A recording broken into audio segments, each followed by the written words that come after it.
Fundamentos del budismo tibetano, de Kalu Rinpoche. Fundamentos del budismo tibetano. El ornamento de joyas de las múltiples instrucciones orales que beneficia a todos y cada uno de los seres según sus necesidades. Editorial Kairos, primera edición en castellano, 2005. Dedicatoria.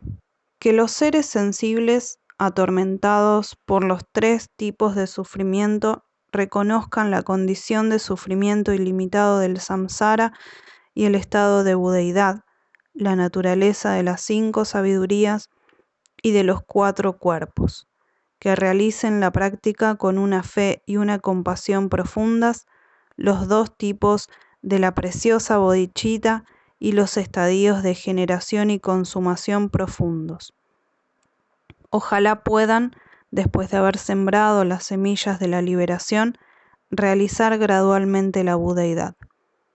Con esta sola intención y a través de esta exposición de las instrucciones esenciales enseñadas por los sutras y los tantras, puedan todos aquellos que toquen, recuerden, escuchen o vean este libro verse liberados del océano del sufrimiento samsárico.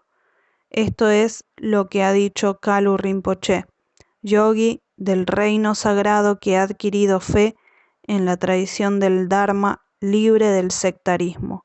Sea esta una expectativa favorable y auspiciosa.